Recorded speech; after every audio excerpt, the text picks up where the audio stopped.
ये जो बजट है ये ना जीडीपी ग्रोथ, ना इन्वेस्टमेंट और ना रोजगार के लिए कुछ खास करता है। काश निर्मला सीतारमण जी ने अपना ही इकोनॉमिक सर्वे पढ़ा होता जो 2 दिन पहले रिलीज किया गया था। उसमें देश के सामने जो चुनौतियां हैं, हमारी अर्थव्यवस्था के सामने जो चुनौतियां हैं, विस्तार से उसका उल्लेख वहां उन्हें मिलता। इनमें से 10 मैं आपको संक्षिप्त में बताऊंगा। पहला है जो यूनाइटेड स्टेट्स द्वारा 50% टैरिफ जो हमारे देश पे लगा हुआ है, जिसका भारी असर हमारी एक्सपोर्ट्स पे पड़ रहा है। दूसरा, जो ट्रेड वॉर प्रेसिडेंट ट्रंप की नीतियों के कारण अब हर पूरे विश्व में फैल रहा है, उसका भारी असर हम पे पड़ रहा है। तीसरा, चीन के साथ जो ट्रेड डेफिसिट हमारा लगातार बढ़ता गया है और इस साल 116 बिलियन डॉलर्स तक पहुंच गया है, तो पूरी तरह इंपोर्ट्स चीन से भारत आ रही हैं। चौथा, जो हमारा इन्वेस्टमेंट रेट है जो 30% पे कई सालों से अटका हुआ है और जो प्राइवेट सेक्टर बिल्कुल इन्वेस्टमेंट नहीं कर रहा है। आपको पता है कि काफी बहुत सारे सालों से हर बजट में कोई ना कोई घोषणा हुई है, पीएलआई, मेक इन इंडिया, आत्मनिर्भर भारत, लेकिन प्राइवेट इन्वेस्टमेंट लगातार 12% जीडीपी के रहा है। तो उनकी नीतियों का कोई इंपैक्ट नहीं है। तो हमें देखना है कि इस बार जो घोषणाएं हुई थी उनका क्या इंपैक्ट होता है। सिर्फ घोषणा पे चलने से कुछ नहीं बदलेगा। इससे जुड़ा हुआ है एफडीआई और गिरता हुआ रुपया।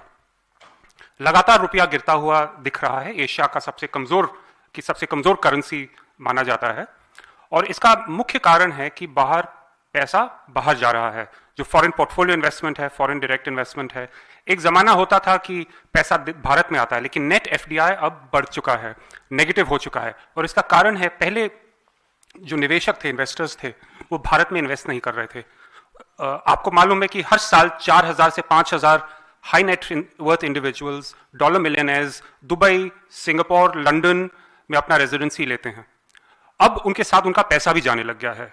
जो ओवरसीज डायरेक्ट इन्वेस्टमेंट है वो इस साल 24 बिलियन डॉलर्स तक पहुंच गया है और ये एक बहुत बड़ा कारण है कि रुपया लगातार गिरता हुआ दिखता है। जो बजट अभी जो प्रेजेंट किया गया उसका फिस्कल डेफिसिट 4.4% है और ये जो 3% का टारगेट था उससे बहुत दूर है अभी भी। सातवां कारण है कि जो इकोनॉमिक सर्वे ने बताया कि जो इन्फ्लेशन रेट, जो ऑफिशियल इन्फ्लेशन रेट जो डिफ्लेटर के माध्यम से बताया जा रहा है, 0.6% बताया जा रहा है और इसी के बल पे हमें बताया जा रहा है कि ग्रोथ रेट 7.4% है।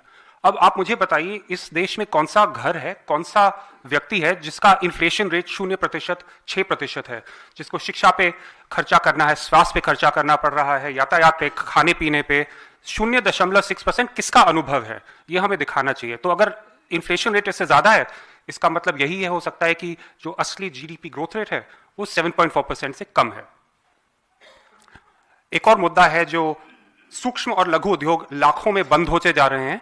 एक कारण है चीन से लगातार इंपोर्ट आता रहता है और जो सरकार की सारी जो घोषणाएं हुई हैं उनका कुछ इंप्लीमेंटेशन नहीं हुआ है एमएसएमईज के लिए।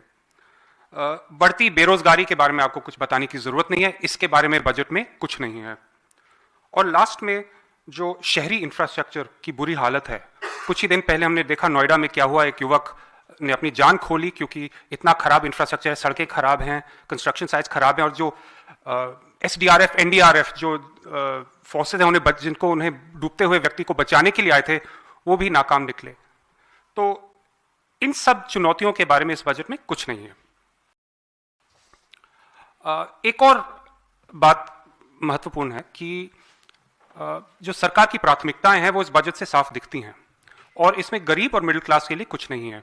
और कुछ नहीं है, इतना ही नहीं, उनके खिलाफ जो आर्थिक वार है जो सरकार का है अपनी पूंजीपतियों के पक्ष में और मिडिल क्लास और गरीबों के खिलाफ, उनके बजट की जो अलग अलग हेड्स में जो कटौती हुई है 25-26 फिस्कल ईयर में, वो साफ दिखता है।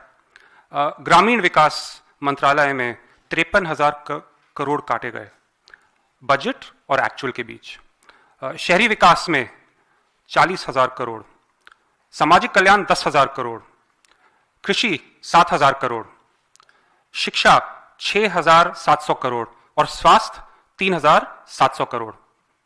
तो और जो जल जीवन मिशन है, जो इस सरकार का एक बहुत महत्वपूर्ण मिशन कहा, तथाकथित जो उनका बताया गया है उसका बजट 67,000 करोड़ था और एक्चुअल इंप्लीमेंटेशन 17,000 करोड़ निकला है। तो आप साफ देख सकते हैं कि बजट जो काटा जा रहा है कौन सी मिनिस्ट्रीज और कौन से हेड्स का काटा जा रहा है। तो एंड में मैं यही कहूंगा कि ये जो बजट है हमारी अर्थव्यवस्था के सामने चुनौतियों से निपटने के लिए कुछ नहीं करता, ना जीडीपी ग्रोथ के लिए, ना निवेश इन्वेस्टमेंट के लिए, और ना बेरोजगारी को खत्म करने के लिए, और इसलिए ये पूरी तरह फेल है। धन्यवाद।